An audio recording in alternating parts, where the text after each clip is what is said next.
On the 12th day of Christmas, the dev team gave to me 12 hours crying, 11 days of grinding, 10 exotic weapons, 9 hackers hacking, 8 years in alpha, 7 years in beta, 6 server crashes, paid DLC,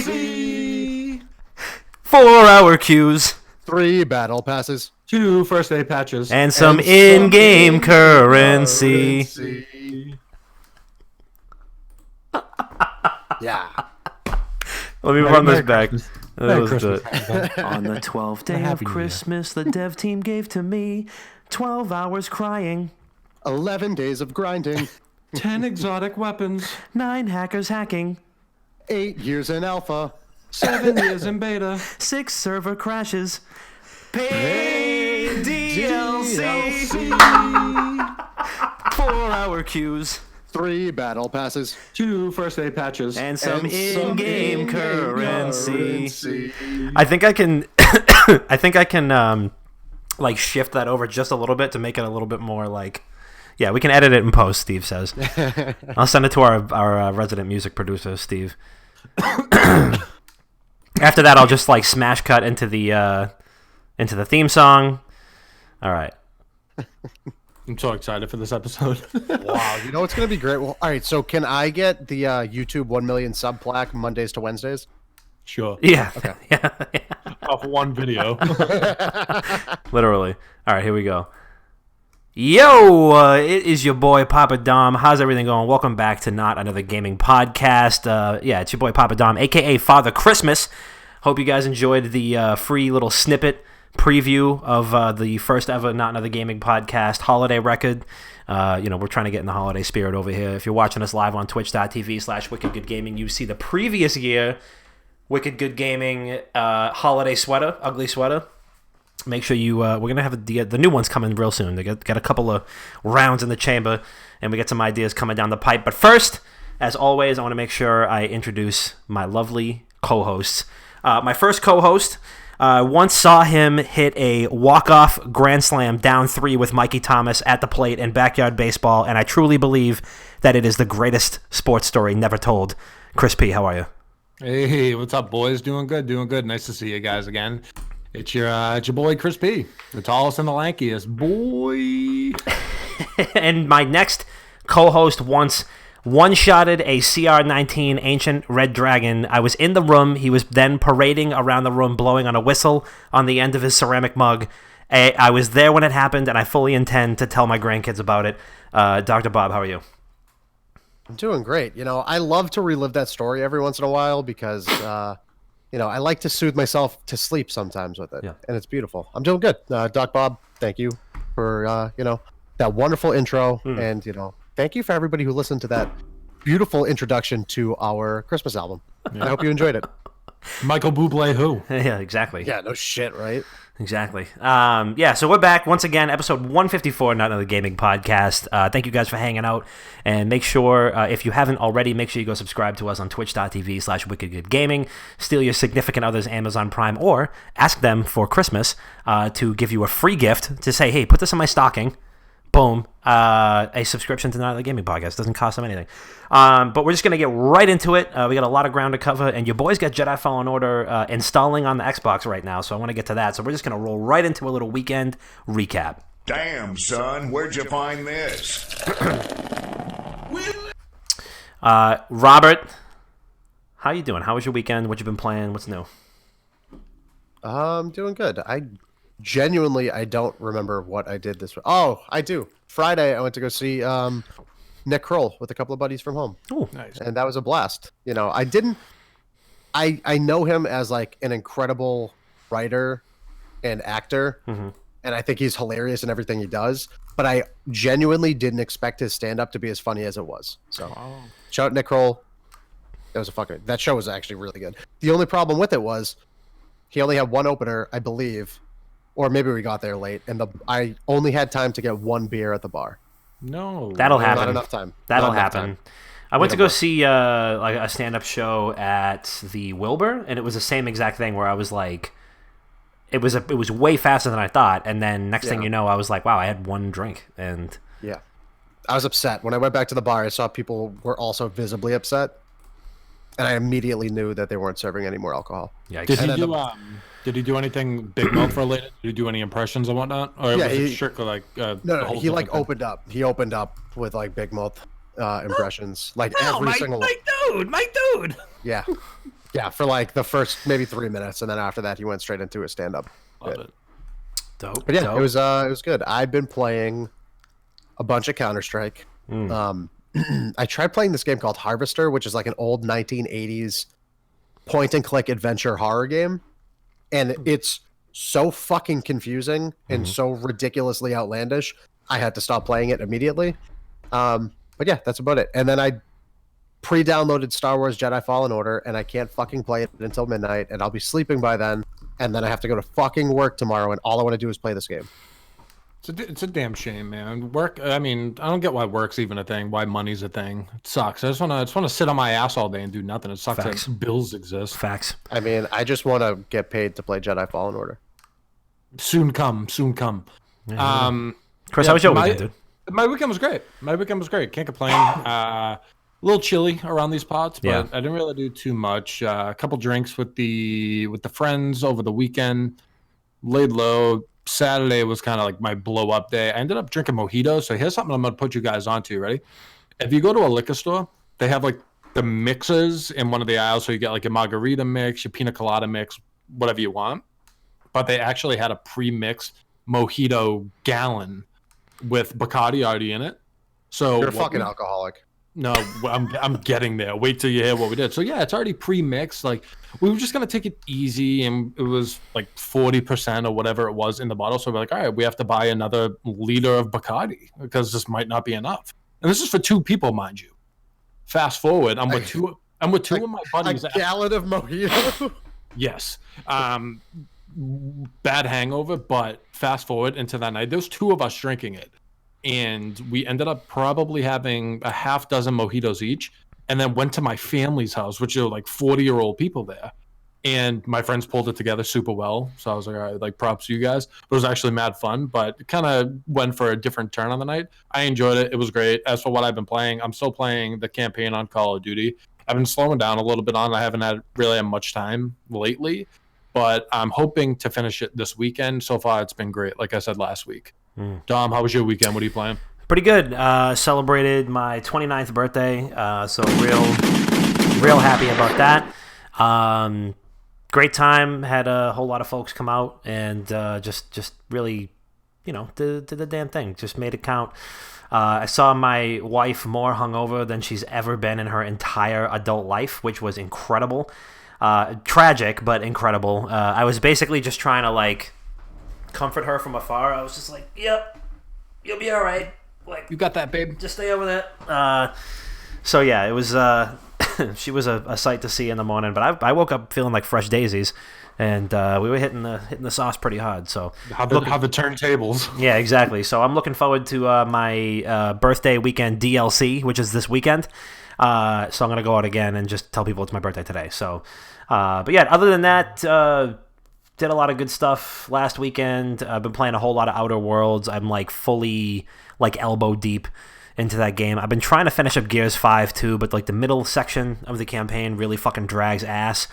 But I did just pick up Jedi Fallen Order, so that is installing as we speak, and I am really looking forward to digging into that as well. That is probably my most anticipated game of the year, probably of the last 2 years, honestly.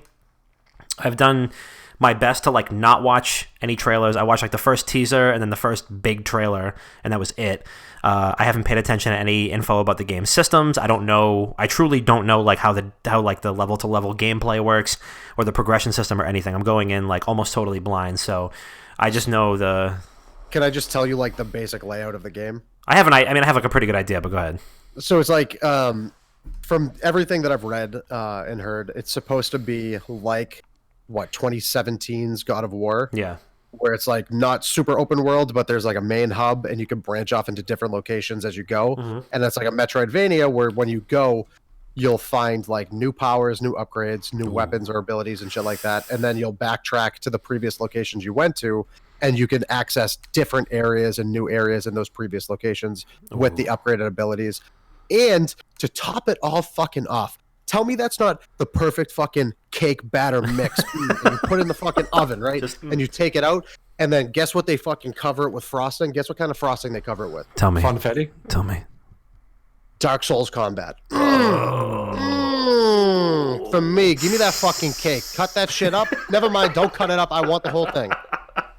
It's like the gif of like Donald Duck and he like cuts a slice in the cake, but then he leaves the slice and takes the whole thing. That's me. That's fucking game. Yeah, we also wrapped up the Star Wars tabletop campaign that I've been DMing for like the better part of this calendar year, which I thought was a whole lot of fun. Rob got to blow up a planet.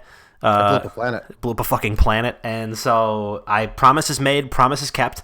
And that's the way we fucking rock. So that was a lot of fun. So I was glad that everybody enjoyed that. And so Jedi Fallen Order, can't fucking wait. We're gonna roll right into it because I also spent a good portion of my weekend. Well, actually, mainly just like the last 2 days, scrolling through Disney Plus. Because Disney Plus had The Mandalorian, which came out, which I could not wait past the first day to watch, and I'm glad that I didn't, because just like everything else that I care about in my life, dickheads are trying to ruin the show already all over the place, and you can't even search the thing without having wild spoilers. But if you do want to read a spoiler-free review of the first episode, as well as like a nice little lore deep dive with very, very, very minor spoilers, you can check those both out on wickedgoodgaming.com, courtesy of yours truly. Spoiler-free. First one's got very, very minor ones, but the second run, the whole episode recap, no spoilers at all. So I'm in this for you. This is actually so much of a big problem that the Star Wars show, the official like Lucasfilm Star Wars show, said, send us your spoiler-free reviews on The Mandalorian and we will post them. Wow. Literally, like, I watched the Star Wars show earlier today because they had an interview with Dave Filoni, who I think is the closest thing we have to a Jesus of Nazareth come again. And they were like, yeah, for people who don't already have Disney Plus, whatever, it might be hard to like find a review that doesn't spoil major plot points, because the first episode starts off with a bang. There's a big reveal like right towards the middle-ish end. And they were like, if you have a spoiler-free review, send us it. And that's how bad it is on these internet streets. But that actually leads right into the first topic. So Disney Plus came out this weekend. I want to say on the 12th, which would have been 2 days ago. Am I right? Sunday, maybe. So Disney Plus is here, and Netflix also inked a new deal with Nickelodeon to bring back some original show content, bring some like older shows to the network or to the platform, as well as do some new original content based on new IPs and old like fan favorite properties. They've actually Netflix has already had like the Rocko's Modern Life movie. I think they had the Hey Arnold new movie, and I think an Invader Zim.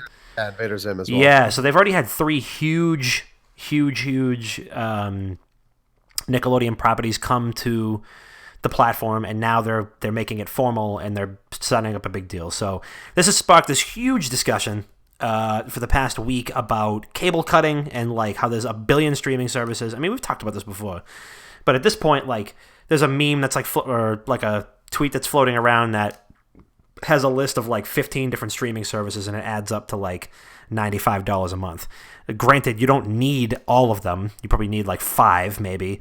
But at the same time, it's like this is what it's kind of totaling out to. So the first topic, what I'd like to hear about is, what you guys think of this like Disney Plus versus Nickelodeon on Netflix deal, as well as like what kind of like what's the limit for these streaming platforms? What's like the most that we're going to be paying before we kind of lapse over what our cable bill would cost? I mean, I really don't think there is a limit on what they can do. It's ultimately your product is worth what someone is willing to pay for it. So given the statistics on how many times they up it and the viewership that falls off and the subscriptions that fall off, that'll be the point that really says like, okay, we found a sweet spot on what we can what we can charge rather. Mm-hmm. But I genuinely think cable cutting is a thing. It works. Like you said, Dom, you don't need all these subscriptions. Like, if you dial back on the private Snapchats you're subscribed to, and like dial back the Brazzers account, it's 2019. You don't need a Brazzers account in 2019. No. Yes, I do. No, you don't. You don't fucking know me, Chris. I've seen everything on the internet that's free already. I mean, you don't have to buy porn. It's not the Stone Age where you have to buy magazines. Maybe you don't have to. I don't. Go on Reddit. They have all of them. You literally write a description of what you want to see, and it's there. Shut up. But you don't need these things. Like, of course, there are certain things subscription-based that you do need. If you want to buy these channels to try things out, no one's stopping you from canceling your subscriptions. If there's a show that comes out, like Mandalorian, right? So say that comes out and you want to just kind of watch it the whole way through, whatever it charges you. What is it going to be, like a 10-week show? 8 episodes. 8 episodes, so an 8-week show. What is it, $7 a month? Yeah. Okay, so $56. Quick math. So for that $56, you can watch the whole season. If nothing's on there that really tickles your fancy that you can't watch in the meantime, cancel it and kick it back in when there's something else that you want to see on there. It's all about being efficient. It's like people preaching. Where do you get $56? It's 14. 7 times 8. What is? Yeah, but 8. It's per month. You're not paying weekly. You're paying monthly. Oh shit! I thought it was for the per episode. Shit. Quick maths. Quick maths. Not quick math. Quick maths. Regardless of what it comes out to, right? You could always cancel that. But there are certain things you do need subscription-based, in my opinion. I don't even watch TV really anymore. And the only subscription I have TV-based is, first of all, I have cable. I live in the Stone Age, I guess. But I have Netflix, and I don't pay for it. My little sister does. So that's the only reason I watch it. If I didn't have to watch shows on there, if I didn't have Netflix, I wouldn't watch anything on there. It doesn't bother me. I don't need those. I watch YouTube all day, like the true fucking boomer. That's not really a boomer move, but true zoomer move that it is. And I don't watch TV, so I think you can really dial back on the subscription. You don't need all this shit. As for like the Nickelodeon exclusives, well, some of them signing over to Netflix. I heard there's gonna be like Rocket Power, Rugrats, Wild Thornberries.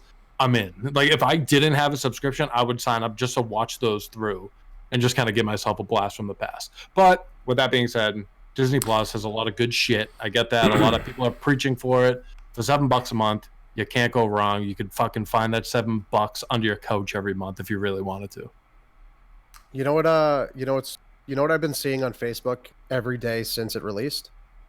Who can share their Disney Plus account with me? Just people posting statuses every single day. It's literally $6, and there's like a fucking month free trial. And then there's people being like, "Hey, I have a Netflix account. If you have a Disney Plus account, well, we can share them." And I'm sitting here like, "How about this? Oh, game sharing's back. How about you don't be a fucking only child, and you just leech off of your fucking sibling? Because that's what I do, and I'm fucking all for it. Okay, look, it's not my fault your parents only had you. Okay." And being a good fucking drunk uncle to 5 nephews, I get kickback every once in a while, and that's through Amazon Prime subscriptions, that's through Hulu subscriptions, Netflix. All I got to do is, next time I see one of my nephews, just look around, see if my sisters are around, and just ask them, "Hey, Vincent, did you hear about Disney Plus? It's got all the greatest Disney stuff on it. You should definitely..." He's going to go, "Really? Thanks, Uncle Bob." Exactly. And then the second he sees his mom, we got to get Disney Plus. We need it. I got to see everything that's on there. Boom. 2 days later, I get a Disney Plus account. I'm fucking cruising. Honestly, they can do whatever they want. It's brilliant. All you got to do is have 17 immediate family members like Bob, and then you're all set. You're in the money. Okay, look, I don't... Yeah. Okay. I know what I've seen. Family. I got a big Italian family, whatever. And I'm a great uncle to 5 nephews. My small fucking army behind me that I'm militarizing and raising. I think it was Jim Gaffigan that once said, "My goal is to create humans and then rule them." Yeah. I don't even have to create them, though. That's the thing. I don't have to worry about that shit. I already got my vasectomy. They just keep popping up. I want to read a quick tweet from my good buddy and pro stand-up comedian Dan Crone. who said Hulu, parents login, Netflix, also parents login, HBO Now Max, you guessed it, Disney Plus, brothers login, Amazon Prime, parents again, NBC Sports, my buddy Jimmy. Total $0 a month. Total $0 a month for streaming and entertainment services. I really don't have to explain it myself to you. It's so fucking true, dude. And I already have the Netflix account. I already have the Hulu. I already have the Amazon. I got everything. I don't gotta worry about it. And just plant the bug. We have 17 fucking profiles on our Netflix account. I'm like, Lauren, can you please stop giving away our Netflix shit? Granted, we've never. I don't think I've ever been kicked off of Netflix for other people watching, and the only other person who has my HBO login is my mom, so that she can watch The Sopranos. And she forgets that she has it, and she'll be like, "Oh, I really want to watch The Sopranos." And I'm like, "I gave you my HBO, just go watch it." But yeah, other than that, I'm not trading for shit. I paid for one subscription, and I only paid for a month, and it's because I wanted to watch one movie. I paid for the Shudder subscription to watch Boar, and that was it. And how much was that 1 month? $5. Actually, no. I just rented it on Redbox. I got a free 1 month, and I didn't renew it afterwards, just because I wanted to watch one fucking movie. See, and that's a steal. If you're gonna say I can watch a movie for $5, you can't even get a water bottle at the movie theater for $5. Yeah, so that's a good fucking deal. I mean, yeah, the streaming services thing. I mean, the thing is we've got probably 4. We probably have HBO, Disney, Netflix, and Amazon Prime. That's it. I don't think we have any. We don't have anything else. So that's probably a total of, I want to say, $35-ish a month, maybe at the most. And like, that's not so bad. I mean, we watch everything on it, and I think we get our money's worth from it. It's just a matter of, I think it's a matter of value. Like, there's a lot of people that are posting about like Disney Plus right now, and they're like, "Oh my god, I can't wait to watch all these cartoons and all this other shit." You're not gonna watch half of that shit. No, but as far as I'm concerned, like if you watch like 1 or 2 movies a month on Disney Plus, you get your money's worth, because you figure, what are you gonna pay on demand or on like Redbox? Like people with kids, who want to watch Mickey Mouse Clubhouse. You have 5 nephews, Bob. Like it's the same thing with my nephew. Loves Mickey Mouse Clubhouse. My mother purchased Mickey's Magical Christmas on demand, like probably, no lie, no exaggeration, probably 12 times. And I think my nephew sat down and watched it all the way through once, but would just like beg for her to do this. I mean, same thing with like Black Panther, Spider-Man Homecoming, all that shit. Bought a bajillion of these movies. So I told her, I was like, you can have my Disney Plus login the next time he's over, because he can just, all the shit he likes is a Disney property anyway. The kid's a corporate shill. What can I say? But you just got played. Yeah, exactly what Bob just said. Your mom just played you. Yeah. She got a free Disney Plus account now. Yeah. No, I mean, she doesn't. I mean, she just wants to watch Bed Knobs and Broomsticks, and that's pretty much it. And the old Mary Poppins. She's like, "Oh, I want to watch Julie Andrews." I'm like, all right, I don't know that. But like even if you watch one show in the month that you pay $7, it's worth it. There's value to it. I mean, $7, right? That's 3 days of coffee. Like, depending on where you buy a coffee from. I've been paying for a gym membership for 3 years, and I've gone 4 times. That's wasting money. I'm not getting my money's worth on that, but I would happily pay the $17 a month to watch a couple shows that I genuinely enjoy, get a little high, get a couple laughs. That's getting my money's worth. Paying for a gym membership that I currently do and have been, and I don't go. That's how I feel like I'm wasting money. Granted, I like laying on my ass watching TV. And I hate working out, so it's kind of what you enjoy, I guess. Yeah, I mean, you gotta think comparatively though. Like, if you're paying fucking $120 a month for cable, you're probably limited to a couple hundred channels, and then on top of those couple hundred channels, all the shit that you're not paying for a premium subscription for one of these services aren't going to be on cable, or if they are, they're time constrained to whenever the channels want to air it. And then on top of that, you got to worry about fucking ads. Or not ads, fucking commercials. Yeah. See how ingrained I am in like YouTube and shit right now? Because that's all I watch. Oh yeah, I guess I should count YouTube. I should count YouTube Premium too. See, like that, I don't pay for. Oh my god, I just fucking realized this week, because I had to work from someone else's desk because my computer at work basically exploded. If you don't log into YouTube, you don't get ads. Really? Yes. I feel like that's not true. Nope. I've been watching podcasts all fucking week, right? at my coworker's computer because she's out. I haven't gotten a single ad. I'm literally gonna go to YouTube right now, not logged in, and queue up a video, and see. I mean, you might be just getting lucky. I don't know if it's You're gonna tell me I got lucky for like 12 hours of podcasts 100%. on YouTube? No fucking way. No, dude, it's Didn't play an ad. Adpocalypse 3.0 right now. They're putting an ad in every 7 minutes. Like, there's no way. And if you don't, so they're getting so creative with how they do it too. Huh. So they'll throw like a 5-second ad at you, and with the split 0.02 seconds that you have to be able to press skip, it just goes straight through, and it Yeah, if you starts don't- another one. Yeah, if you don't Like, skip you it can't automatically goes to stop it. another. You can't stop it. But I don't mind. Adpocalypse, bro. It's like, I get it. I hate ads as much as the next guy, but it's something where if I like someone's channel and I know they're getting paid for their ads that they bring in, if I have to watch a 10-second ad for them to make a couple bucks, if I genuinely support like them as a creator, I don't fucking mind doing it. I don't mind it at all. Like if I'm down a rabbit hole and like I'm trying to figure out how to make Crunchwrap Supremes at home, and an hour and a half later I'm watching like zebra attacks, and you keep hitting me with ads, I might get a little frustrated. yeah. I mean, Deep hole. you know, it is what it is. But you know, at the end of the day, I think it just is a matter of what it's worth to you. You know, if you're one of those people that signs up for fucking everything that you see and then you don't consume any of it, then you're not getting any value out of it. But if you watch 2 or 3 movies a month on this, like I watched Moana for the first time, I cried, and it was fucking excellent. If you haven't seen Moana, go watch that. But yeah, you figure I've already watched 2 movies. I watched Return of the Jedi last night, and I watched Moana the day before, and bang, there's at Your money's least, worth. yeah. If I go to Redbox or whatever, that's $1, but you know, I gotta go drive to Wegmans. But you know, if you go to on demand, that's $4.99 each time.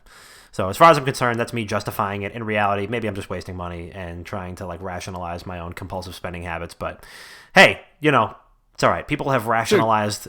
Compulsive spending habits. I spent $120 on fucking nerd collectibles today. Yeah, you make me feel really good about my money sense because you. I was wasted so money on the fucking dumbest shit. stressed out at work today, and I was like, boom, I got this plan done. It got approved. I finished everything.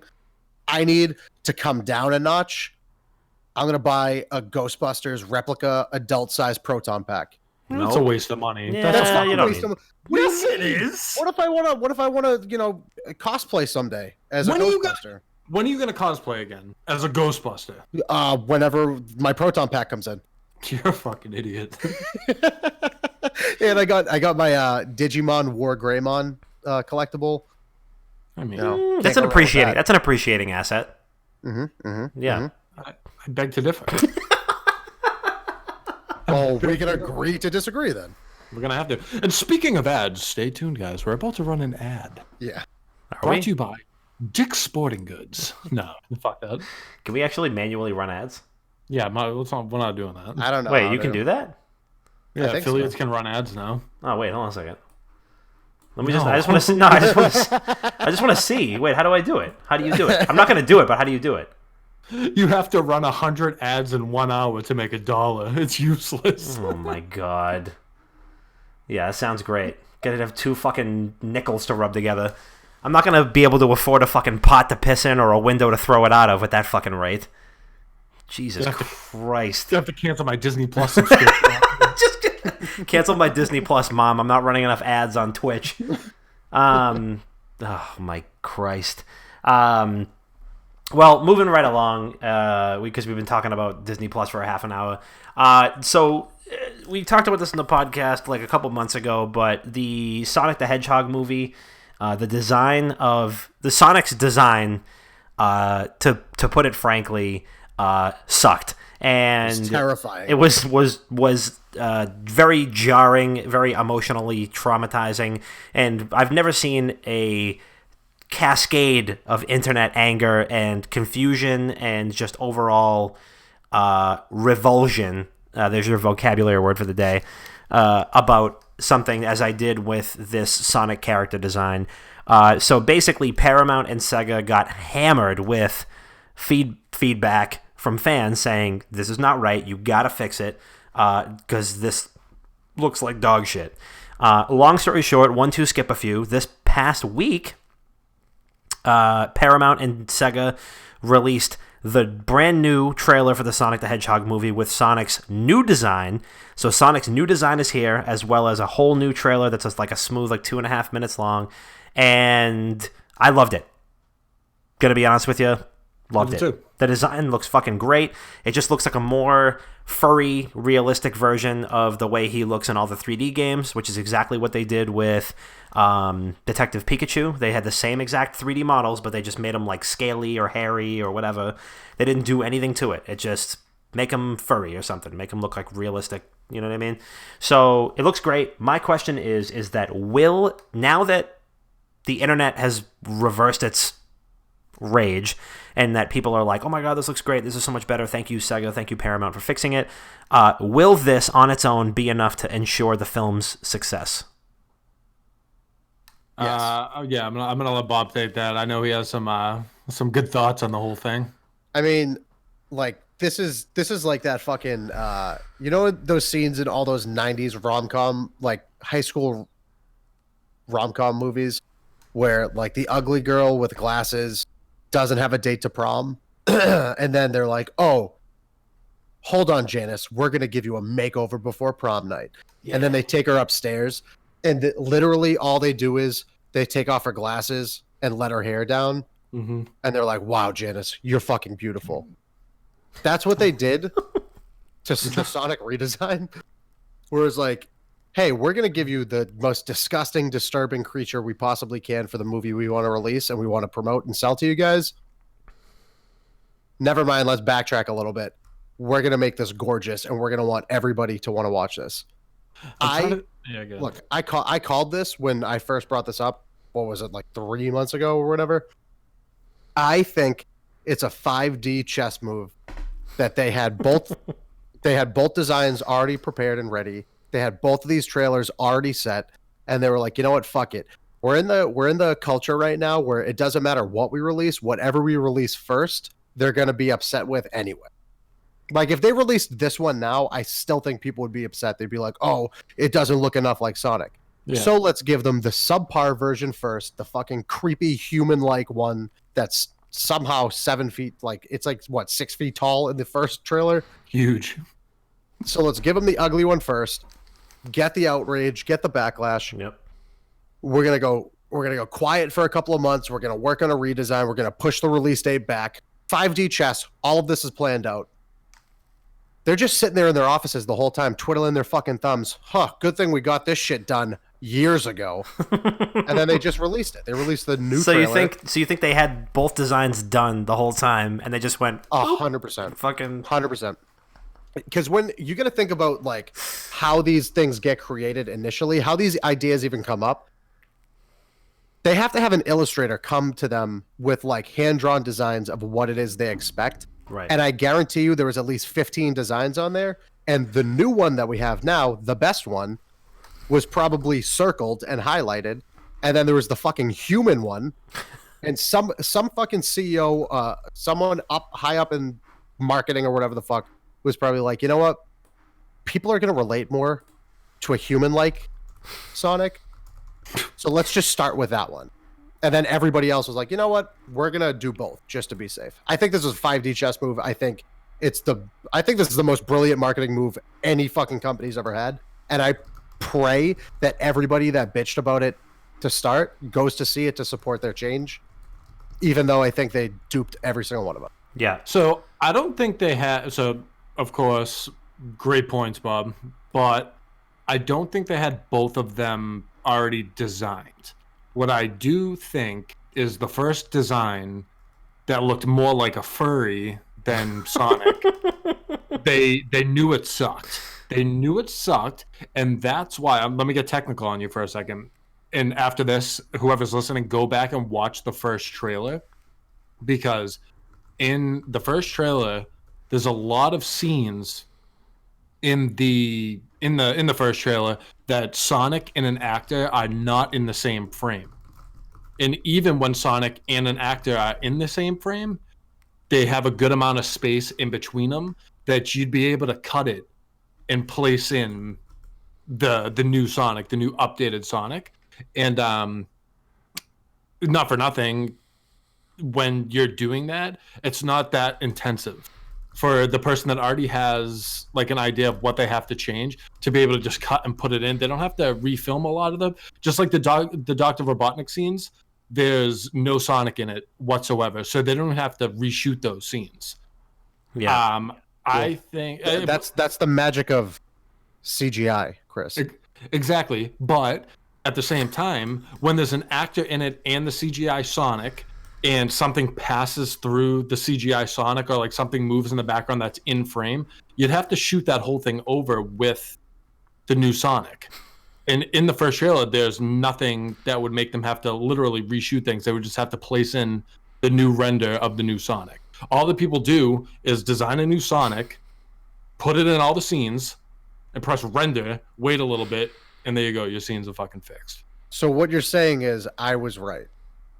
To an extent. I don't think they already had the other Sonic designed, They did. but they knew that the first Sonic sucked. All right, so hold on a second. Let me pull up the tinfoil chalkboard. Okay. It's clearly labeled right here. When I said this a couple of months ago, they already had both designed, right? We're going to leave that half check because I'm still convinced that they had both. I'm going to put tinfoil caps, everybody. Yep. Oh, hold on a second. Wait. Yep. There we go. Okay. I'm going to put another one right underneath it where it's going to say, within the next 2 years, somebody from the team is going to come out and say, yeah, we had both of them all set. Wow. That's the Sonic I know. All right, you can take your tinfoil hats off now. I don't know. I guess you could put that under the umbrella as like no publicity is bad publicity, if anything, because it got people talking about the movie. That's for damn sure. Right. Dude, you gotta look at the current state of everything fucking pop culture right now. And the immediate response from 95% of consumers is negative. The first thing that they want to do is make the most, vehement, as loud as possible negative statement to start, because that's what people pick up on the most. Good word. Big words. Dude. Vehement. A behemoth saying behemoth. What's the word you said? Behemoth? Vehement, not vehement. Oh my god. Behemoth. Okay. I'm not good at. I never was good at school. Okay, my theory is they saw the current state of everything. Yep. They realized that people are going to be upset no matter what. Yep. So they had the good one on deck. They put the shitty one out first. They got the backlash, and now it's like they're such a great company. Look what they did for us. Look what they did for the viewers, the gamers, the consumers. They listened to us. Yeah, exactly. They didn't fucking listen to you. They had the shit. Dude, there's probably a 3D designer who's been shackled to his desk for 6 fucking months that is like, fuck you, Dr. Bob. You have no idea. I haven't seen my family in 2 years because of this fucking redesign. All right, so come on the show and fucking prove me wrong. Hey, come on the podcast. Huh? Come on the show and prove me wrong. Make me fucking scratch that tinfoil chalkboard. Let me fucking get it off, okay? Prove me wrong. You're telling me the developer that made one of the developers that made this, one of the animators, whatever their title is, if they came Lead on game here, developer. prove you wrong, lead game, yeah, exactly, lead game developer. developer. You think if they came on here, they couldn't prove you wrong? Oh, they absolutely could. But the thing is, Okay. they won't because I'm right. And they're shackled to a desk for the next year and a half. 5-dimensional chess. It's already done. 5D chess, dude. This is how companies work. 10-tier underwater backgammon. Anti-gravity Dude, I'm chess. Telling you, within 2 years, someone's going to come out and say they had it all. They had it all the whole time. I don't know. I mean, well, they had like the leaks that came out about like the marketing decks that they were sending to like ad companies and stuff like that, which was like a pitch of like concept art of it, and it was the same shitty design. So it seemed like they already had it in the works for a while. Yeah, but you got to think of all the other concept art that they just kept at their desks, quietly. Like, hey, this is what we got. Yeah, because that's a thing that They're not happens gonna on show the it. internet with video games or movies, is things are kept quiet and in secret. When's the last time something like good happened and we were like, wow, that's a surprise? Never. Because it's always a leak. It's always a leak. It's like, oh my god, this leaked fucking 6 months ago. Well, Yeah, but leaks are different than this just because a leak is 9 times out of 10 the finished product, and it's more of just like a snippet on what to expect. If it comes out that this was all a ploy, a 5D chess move, as Bob would call it, and everyone knows that it genuinely worked, all major companies are going to start doing this with their movie trailers. In return, movie trailers are going to become irrelevant, and no one's even going to pay attention to them. So movie trailers will not exist anymore if this is the thing and it comes out. Look what happened to loot boxes. One company did loot boxes. They said, hey, we can get this much money for loot boxes from this many people. Every fucking company started doing it. Yeah, I think this is opposite though, because I mean, we usually bank on trailers of a movie to get like fired up over the movie, like, oh, I can't wait to see it. But if it comes out that like the first trailer isn't what the movie's actually going to be, no one's going to care, no one's going to watch it, no one's going to kind of take it to heart. They're like, all right, like this is the movie anyway, it doesn't matter. And they're not even going to waste their resources to make these trailers anymore. Damn, are we predicting the death of the movie trailer? No way. No, but I can talk to you about the death of the game review. Sure. You know, I would love to talk about that. Absolutely. Let's fucking talk about that shit. So this is the big one, ladies and gentlemen. I've been stewing on this for about a week now. Maybe like 2 weeks, because we talked about when Death Stranding came out. So the past 2 weeks, 3 weeks, there have been two major reviews that have come out, and it's a big like yin and yang type deal. So Death Stranding came out, right? And Death Stranding had some really mixed reviews. So we had some people who love Hideo Kojima's work, and they fucking are hailing this thing as the second coming of Christ. It is the artistic achievement of our time, and it should not be missed by anybody if you care about any sort of art or any of that shit. And then there's the people who I feel like maybe are just like regular human beings who are playing a game and don't necessarily get it or understand what's going on, and are like, this game's kind of weird, and I don't know if I love it. And it's gotten like 6s and 7s by certain other critics. And I feel like I would probably fall into that bucket, given that I don't, that type of game is usually not for me. But it's been very polarizing. The point is that that's been very polarizing. Personally, not being a huge devout Hideo Kojima guy, I feel like he could, release a fucking blank Blu-ray and tell his fans to imagine the video game, and they would be like, wow, this is a transcendent masterpiece, and I can't believe he did it again. He's the Kanye West of video games. I mean, it's not even a stretch of the imagination to say. But the duality here is this week, Pokemon Sword and Shield comes out. If you're listening to this on Friday, Pokemon Sword and Shield is already out, and if you have that, congrats, because it's supposed to be great. Pokemon Sword and Shield has been getting, 8.75s, 9s, 9.1s, the typical Pokemon review scale. I don't think I've ever seen a Pokemon game get reviewed under 8, and that is both because they are really good games and they have a very like airtight formula, and also because Game Freak and Nintendo put out quality products. But the big thing is like the people who love like Kojima's stuff are gonna buy Death Stranding regardless. The people who don't are probably not going to be swayed one way or another by a review. On the other hand, you have the people who love the Pokemon games who are probably going to buy it no matter what it is. And then you have the people who are maybe just like more casual Pokemon fans who probably would maybe buy it on a whim and not so much like nobody's going to see I don't think anybody's going to see like a 9.1 if they haven't played a Pokemon game since Gold and Silver. It was like, wow, this is the one that I got to get back into. Because the reviews are always the same.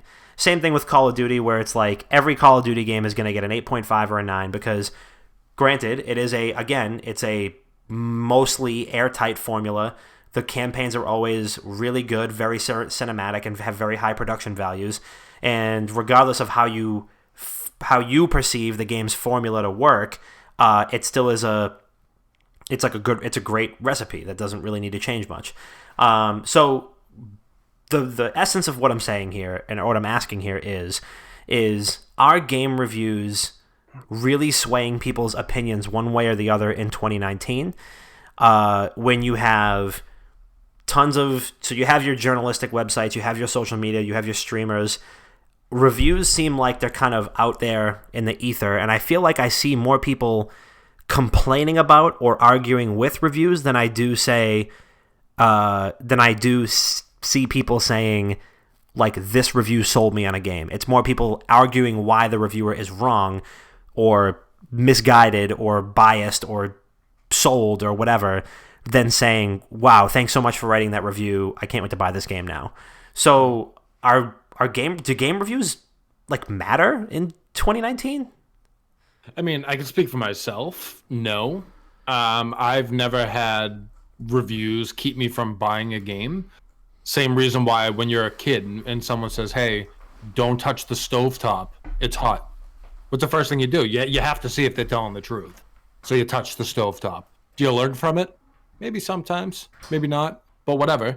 But it's never really taken me back from buying a game. Yes, I do my due diligence on a game, but at the end of the day, if the game really grabs me by the nuts and I'm like, I have to try this, I'll take it upon myself to do so. I won't let someone else's opinion sway me from trying something. I try everything once. But that's me, a consumer.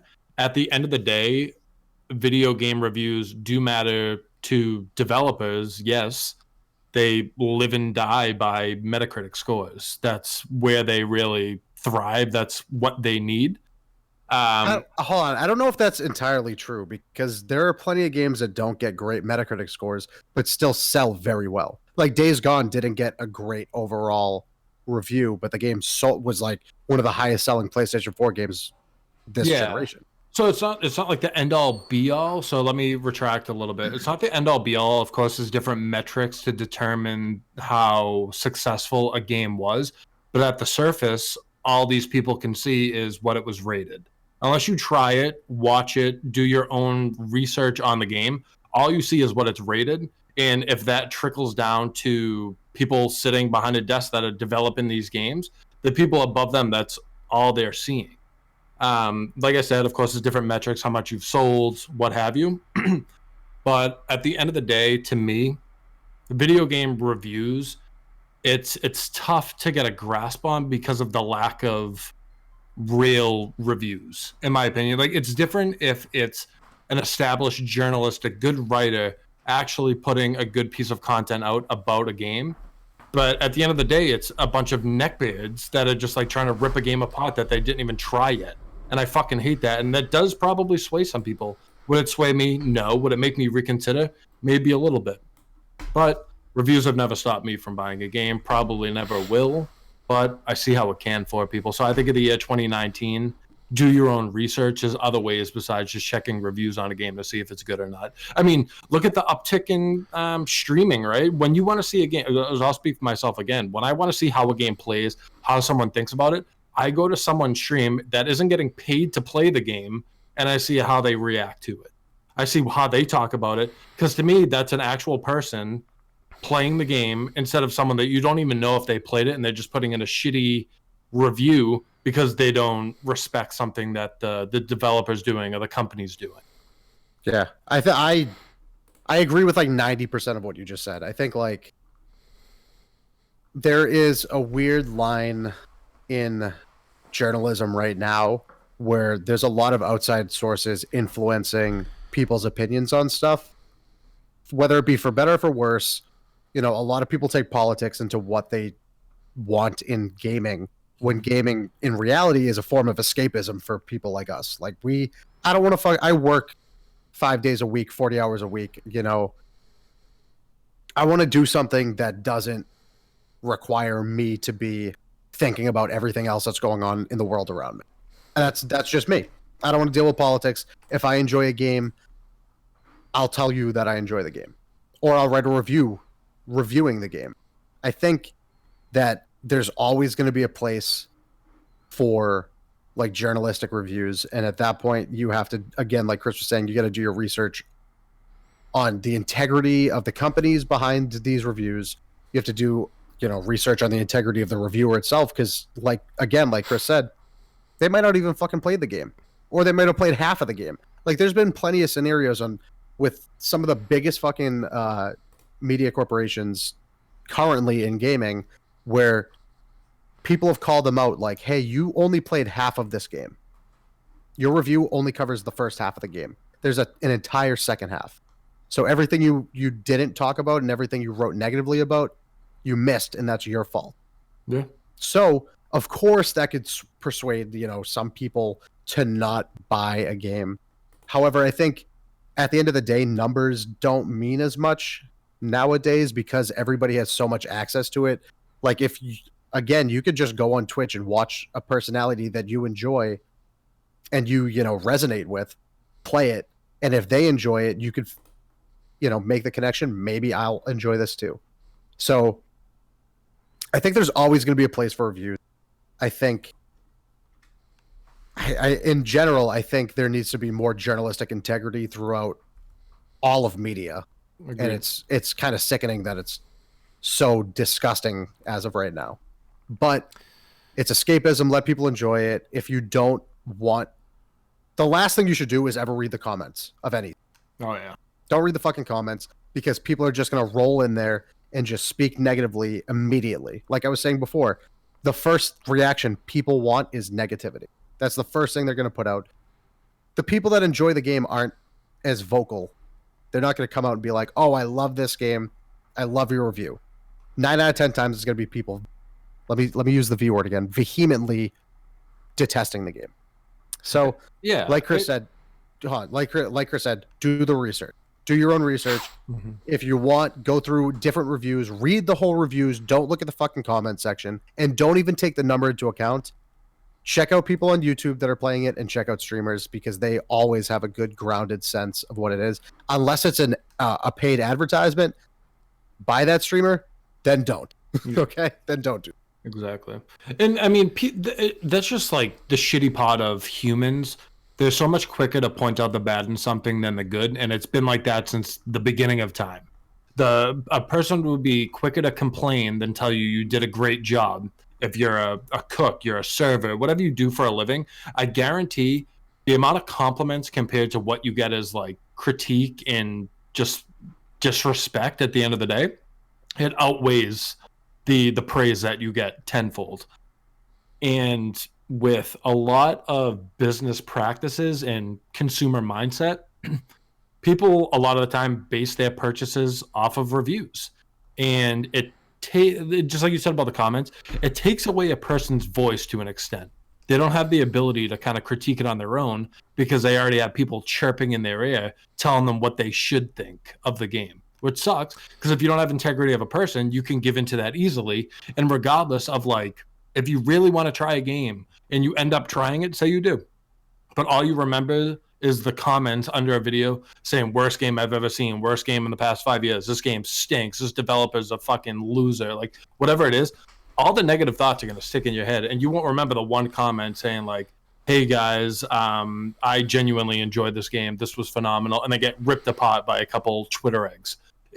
You'll remember the bad things. That's what it is.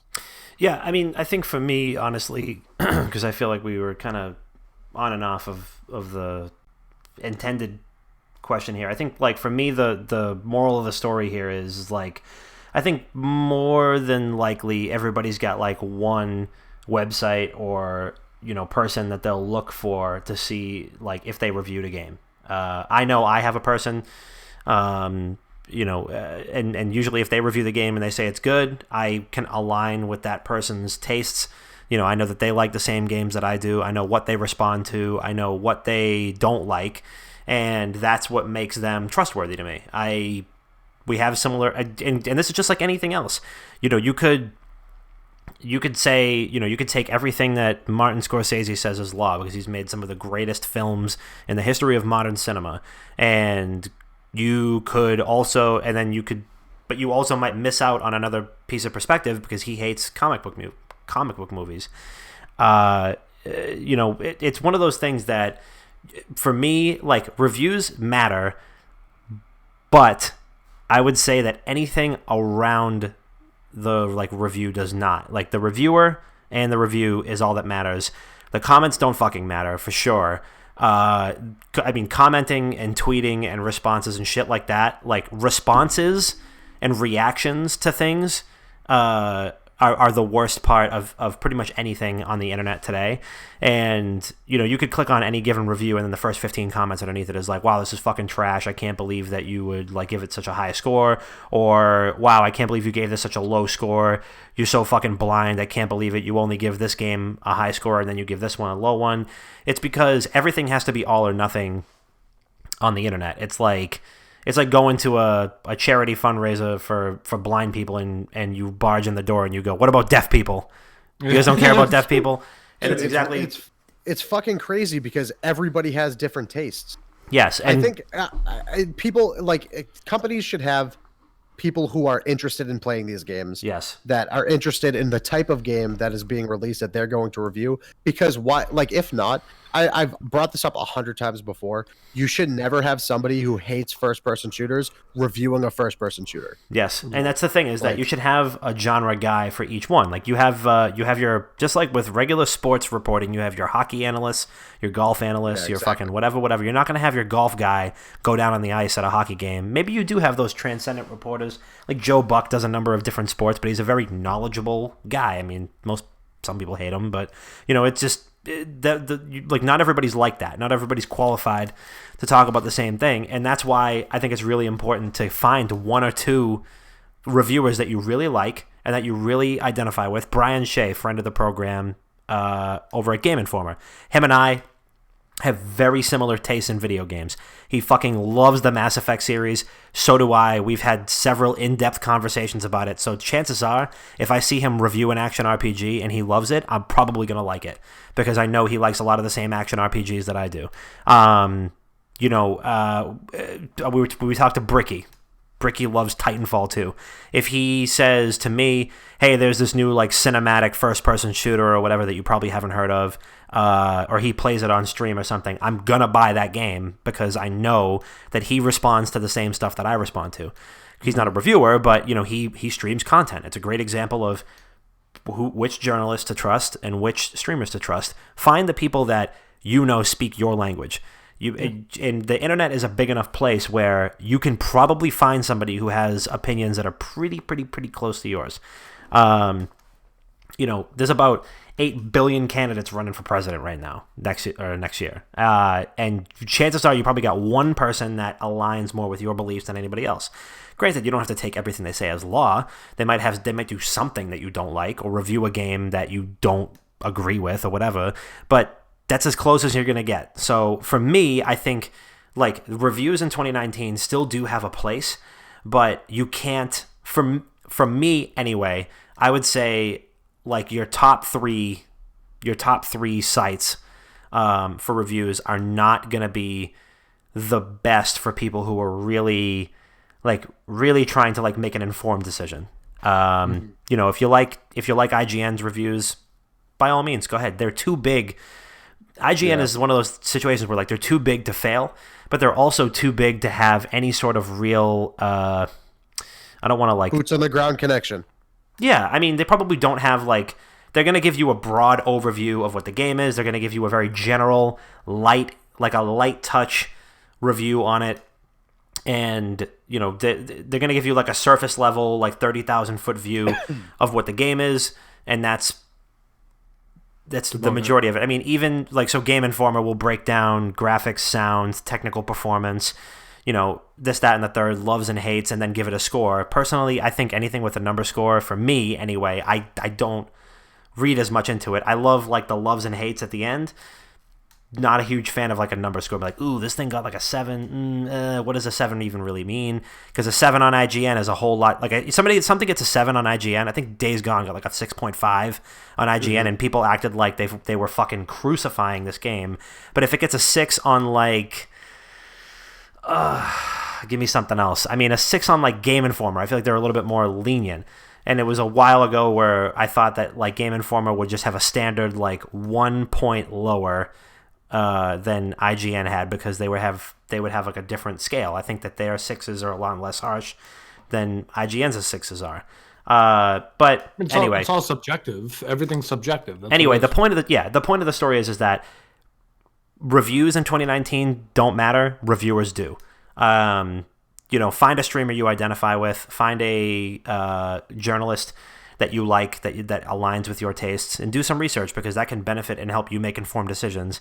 And that way you don't have to be one of the fucking Twitter eggs out there that's well, you can't believe that you would do this because they're wasting their time, throwing hate comments at the wall to somebody who's never going to read them because they don't agree with someone who has to write a review that appeals to 90,000 people.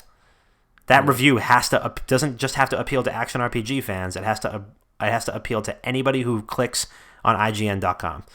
That's the thing. That's your big. That's your big wrench, right there. Is you figure they get 1 billion clicks a day, and it doesn't make a difference what game they like.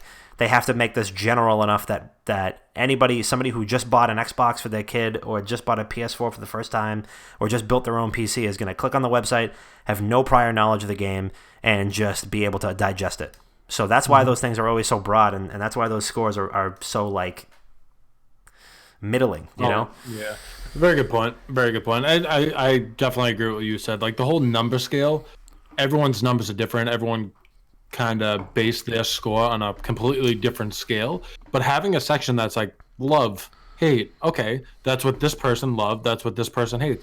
And check out different avenues and see like what this person loved, this person hated. And like you said, Dom, find that person that you resonate with, because not everyone has the same taste. So I guess it's the year of the journalist. It's the year of the person actually putting out the review that matters more. Well, I think I have, coming from 3 people who review video games fairly frequently, you know, we have a website dedicated to stuff like this, and we do review games outside of just blogs and like normal blogs and previews and stuff.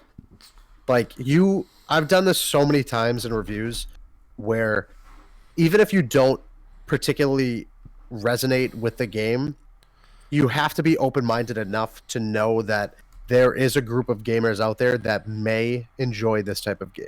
Mm-hmm. Like, if you're reviewing a card battling game, you might not be the biggest card battling nut on the planet, especially at these larger companies. Like, if it just falls into your lap, instead of being like, oh, I didn't understand any of this, I didn't like any of this, you have to be like cognizant of the fact that, hey, maybe this isn't for me.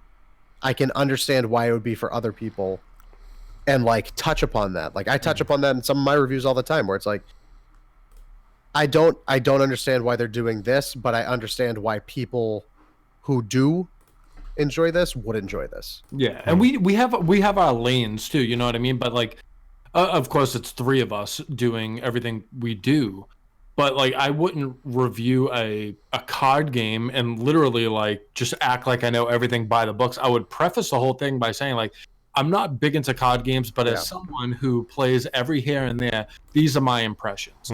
So we know our lanes. Like, I wouldn't review a card game, but I would have no problem reviewing a multiplayer FPS, because that's my shit. That's my lane, and I know what I'm looking for as someone who almost strictly plays that.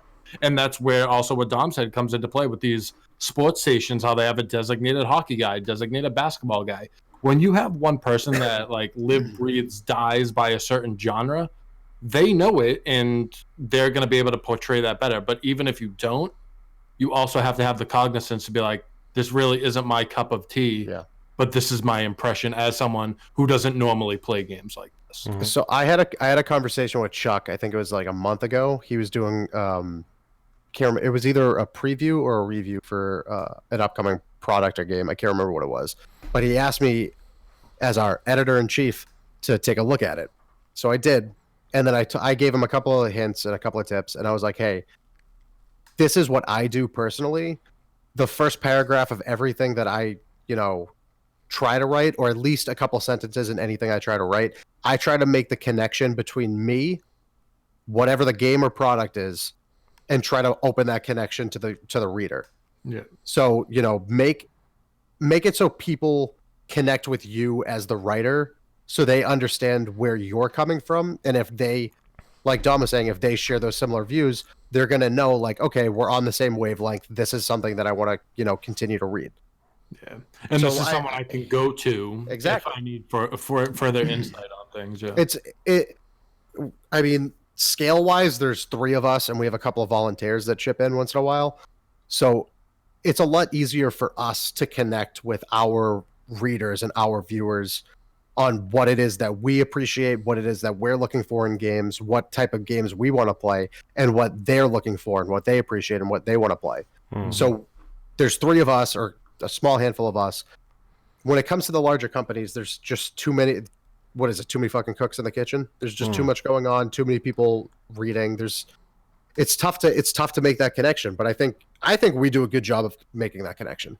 I think so too. And in these bigger companies, it's like if everyone spreads so thin, I don't care. I don't care. I don't care. Just get it out. Just someone pick it up and get it out. And I'm not saying that happens, but I bet it does. I bet it's we need this review. Like people are asking where this review is.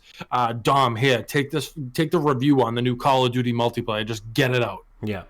And you do the bare minimum and you just go through the motions and get it out. That's where having a more like intimate, I shouldn't say intimate relationship, but intimate connection towards a reviewer, content creator, personality, whatever you want to call it, it's more beneficial because you know where they stand and you have the choice if you want to stand there and look at their shit or not.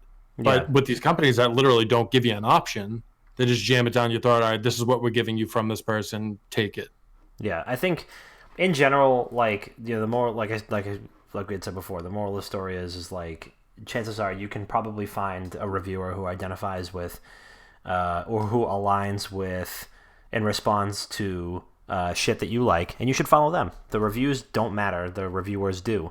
So I would my advice would be to stop saying IGN said this, Polygon said this, Eurogamer said that, but get familiar with the people writing the reviews, because that is going to take you a lot further. And say, oh, Brian Shea, Game Informer, said this, et cetera, et cetera. I think that is going to take you a whole lot further, and you're going to get a whole lot more out of the content you consume by trusting in the individual and not so much in the publication.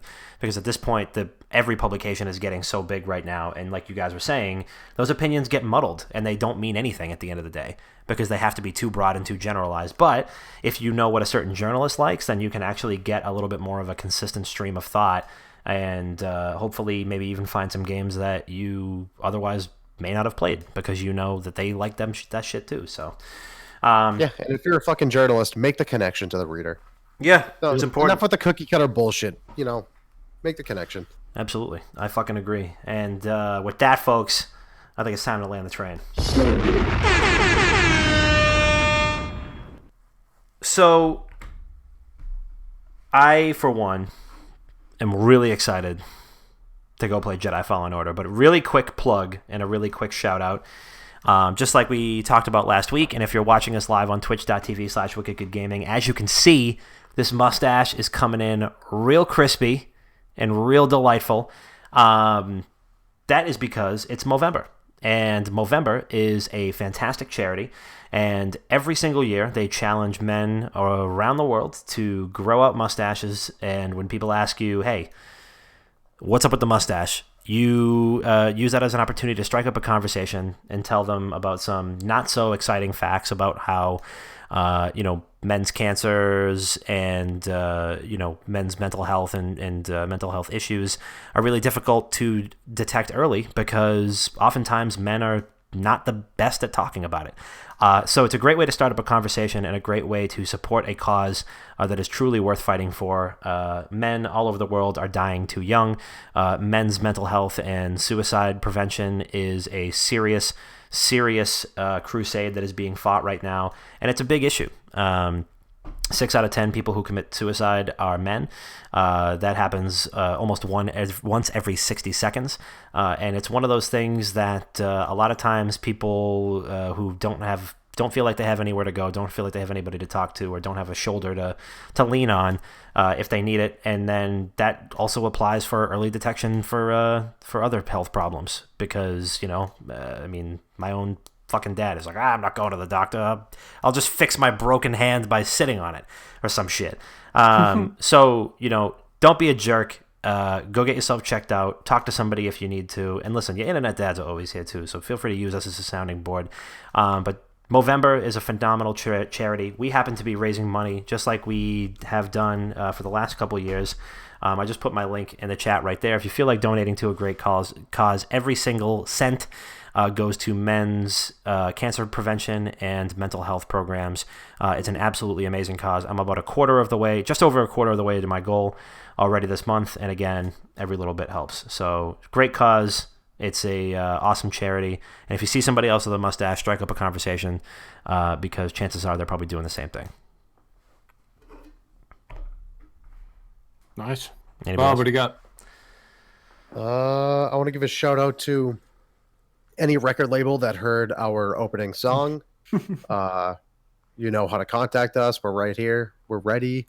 We want to get going on an album for Christmas. It's right around the corner. We want to get something out. So help us help you, because we know that you need it. Let us provide it for you. Columbia Records, please. Like, Please, let us all be a Columbia. please. We need it. You need it too. So bring us on board. We got an album. We're fucking ready. That's all I got. Shout out Papa Dom. Shout out Dr. Bob. Fuck everyone else. Love that.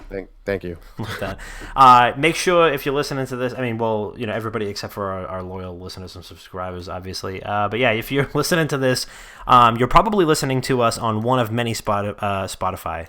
Oh my God. One of many podcast platforms: Spotify, Apple Podcasts, Spoiler alert, Google Play Music, Stitcher, TuneIn Radio, Overcast, Radio.com, iHeartRadio, all that shit.